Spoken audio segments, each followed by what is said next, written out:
இன்று ராமாயணத்தில் முக்கியமான கதாபாத்திரமான தமிழ் அரசன் மாவீரன் மிகச்சிறந்த சிவபக்தன் ராவணன் பற்றி தெரிஞ்சுக்கலாம் வாங்க. ராவணன் என்று சொன்னாலே பல பேருக்கும் ஞாபகத்தில் வருவது அவர் ஒரு அரக்கன், அடுத்தவர் பொண்டாட்டியை கடத்திக்கிட்டு போனவர் தாங்க சொல்லுவாங்க. ஆனா உண்மையில ராவணன் அப்படி இல்லைங்க. ராவணன் மாதிரி ஒரு வீரன், அரசன், மகன், பக்தன், அப்பா, அண்ணன், கலைஞன், எதிரி, நண்பன் என அனைத்திலும் ஆகச்சிறந்த ஒருத்தவரா திகழ்ந்தவர் தாங்க இந்த ராவணன். ராவணேஸ்வரன் என்னும் சிறந்த மனிதரை பற்றி தெரிஞ்சுக்கணும்னா வீடியோவை முழுசா பாருங்க. பிரம்மாவின் 4 மகன்களில் ஒருவர் குலஸ்தியர். அவரோட மகன் விஸ்வகர்ம முனிவருக்கு 2 மனைவிகள். முதல் மனைவி ரிஷிகுமாரிக்கு பிறந்தவர் குபேரன். இரண்டாவதாக அரக்க குல இளவரசி கையேசிய கல்யாணம் பண்ணிக்கிட்டாரு. அவர்களுக்கு 4 குழந்தைகள்: ராவணன், கும்பகர்ணன், சூர்பனகை, விபீஷ்ணன். ஒருத்தவரை எந்த அளவுக்கு கெட்டவனா காமிக்க முடியுமோ அந்த அளவுக்கு கெட்டவனா காமிச்சிருப்பாங்க. உதாரணமா இந்த நிகழ்வை எடுத்துக்கலாம். குபேரன் தான் விஸ்வகர்மா உதவியோடு ஸ்ரீலங்காவில் அழகான மாட மாளிகைகள் அமைச்சாரனும். ராவணன் அந்த மாட மாளிகைகள் மேல ஆசைப்பட்டு குபேரனுடன் சண்டை போட்டுக்கிட்டு போனாரனும். அப்ப குபேரன் தம்பி கூட சண்டை போடக்கூடாதுன்னு தம்பிக்கிட்ட எல்லாவற்றையும் விட்டு கொடுத்துட்டாரனும். குபேரனுடைய பெருந்தன்மையை மட்டும் நம்ம கேள்விப்பட்டிருப்போம். ஆனா இதுக்கு முன்னாடி நடந்த கதையே வேறங்க. இதை யாரும் சொல்லியிருக்க மாட்டாங்க. அரக்க குல அரசன் ராவணன் தாய் வழி தாத்தா சுமாலி. இவர் தன்னுடைய 2 சகோதரர்களான மாலியவான், மாலிகுட பிரம்மாவை நோக்கி கடுமையான தவம் செய்து ஸ்ரீலங்காவில் விஸ்வகர்மா உதவியோடு அழகான நகரத்தை அமைக்கிறாரு. ஆனால் திருமால் அரக்கரான மாலியை கொன்னுட்டு லங்காவை உயர்ந்த இனத்தைச் சேர்ந்த எச்சகர்களுடைய அரசனான குபேரனை ஆட்சி செய்ய சொல்றாரு. அதனால தாங்க தன்னுடைய தாத்தாவான சுமாலிக்கு நீதி கிடைக்க ராவணன் பிரம்மா சிவன் நோக்கி கடுமையான தவம் இருந்து வாங்கின வரத்தோடு குபேரன் கிட்ட போய் நீதி கேட்டிருக்காரு. ராவணன் கிட்ட யாராலும் அழிக்க முடியாத வரம் இருக்கிறதுனால பயந்து போன குபேரன் ராவணன் கிட்ட ஸ்ரீலங்காவின் அரச பதவியையும் பறக்கும் புஷ்பக விமானத்தையும் கொடுத்தார். ராவணன் அந்த அரச பதவியை தனக்காக வாங்காமல் தன்னுடைய தாத்தா சுமாலியை திரும்ப அரசனாக்கி அழகு பார்த்திருக்காரு. சுமாலி இறந்த பிறகுதான் ஸ்ரீலங்காவை ராவணன் ஆட்சி செய்திருக்காரு. இந்த ஒரு விஷயம் போதுங்க ராவணன் எப்படிப்பட்ட நல்ல மனிதன் என்பதை நாம் புரிந்து கொள்ள. அடுத்து தாய் சொல்லை தட்டாமல் இருந்தவர் தாங்க இந்த ராவணன். இதற்கு உதாரணம், ராவணன் பிறந்த சில நாட்களில் ஒரு ஸ்படிக மாலையை அம்மா கையேசி கொடுத்திருக்காங்க. 9 முத்துக்கள் அடங்கிய ஸ்படிக மாலை அது. ராவணன் இறக்கும் நேரத்திலும் அந்த மாலை அவர் கழுத்தில் இருந்திருக்கிறது. அது மட்டுமல்லங்க, ராவணனுடைய இந்த சிவபக்திக்கு காரணம் அவர் தாய் சொன்ன வார்த்தைகள் தான். நீ உன் வீரத்தால் யாரையும் வெல்லணும்னு நினைக்காத, தவம் இருந்து உன் சக்தியை பெருக்கிக்கொள். அரக்கியாக இருந்தாலும் தெய்வ சிந்தனையை வளர்த்தாங்களாம். இதன் காரணமாகத்தான் ராவணன் தீவிர சிவபக்தனாக மாறுறாருங்க. இவ்வாறு தாய்க்கு ஒரு நல்ல மகனாக இருந்தவர் தாங்க ராவணன். அரக்கனாகவே இருந்தாலும் இவரை மாதிரி ஒரு சிவபக்தனை யாராலையும் பார்த்திருக்க முடியாதுங்க. சிவதாசன் என்னும் ராவணன் எல்லாரையும் விட சிறந்த சிவபக்தன் என்று சொல்றாங்க. ஏன் தெரியுமா? ஒரு தடவை இவர் தன்னுடைய புஷ்பக விமானத்தில் கைலாய மலை நோக்கி பறந்து வந்துட்டு இருக்காரு.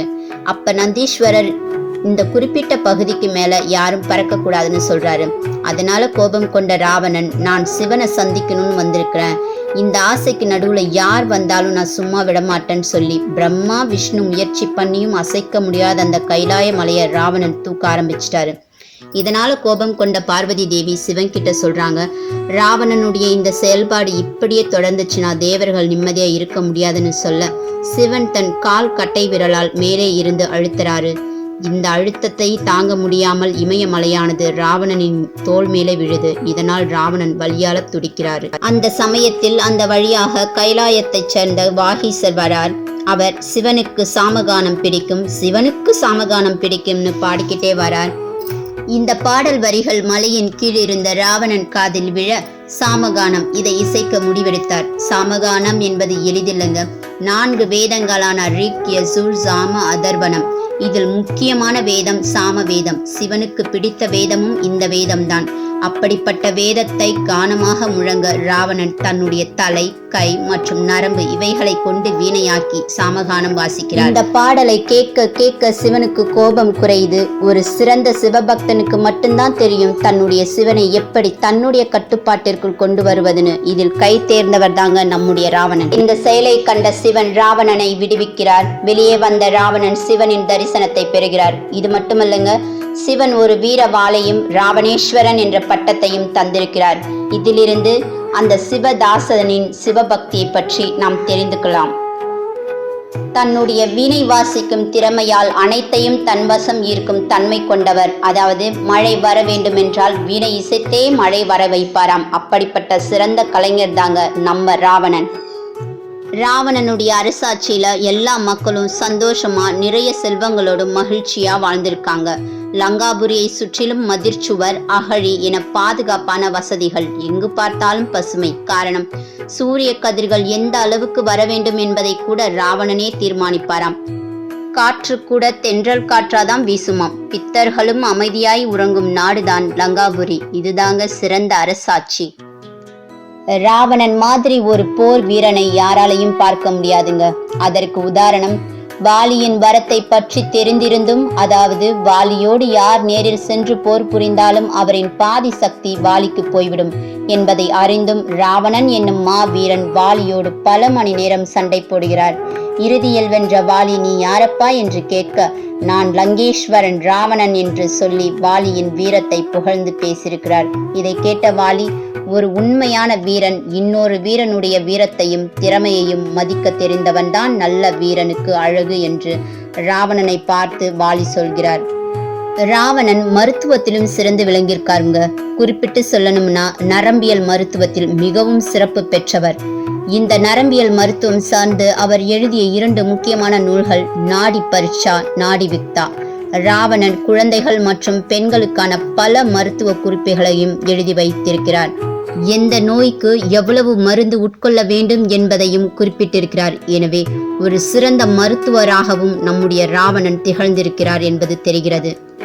தமிழ் மன்னன் ராவணனுக்கு தன்னுடைய எதிர்காலம் என்னவென்று தெரியும். ஏனென்றால் ஜோதிடத்திலும் கை தேர்ந்தவர்தான் இந்த ராவணன்.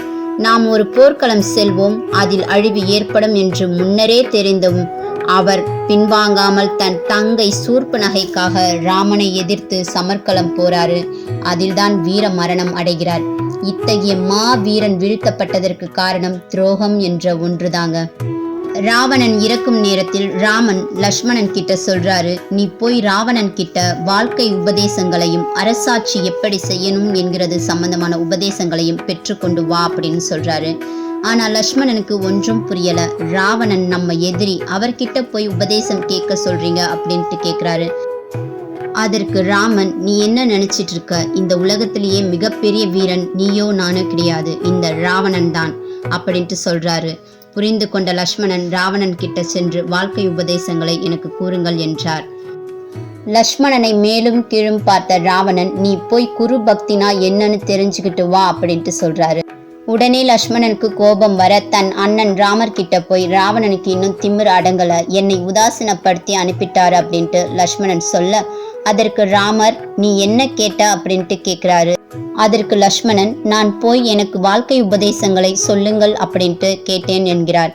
அதற்கு ராமன், குரு பக்தி அப்படின்னா உனக்கு யார் ஒரு விஷயத்தை சொல்லி கொடுக்குறாங்களோ அவர்களுடைய பாதங்களை தொட்டு பாதங்களை கையில் ஏந்திக்கணும், இதுதான் குரு பக்தி அப்படின்ட்டு சொல்றாரு. தான் செய்த தவறை உணர்ந்த லட்சுமணன் ராவணனுடைய பாதத்தை தொட்டு எனக்கு வாழ்க்கை உபதேசங்களை சொல்லுங்கள் என்று கேட்கிறார். ராவணன் தன்னுடைய எதிரின்ட்டு கூட பார்க்காம அவருக்கு 3 வாழ்க்கை உபதேசங்களை கூறுகிறார்.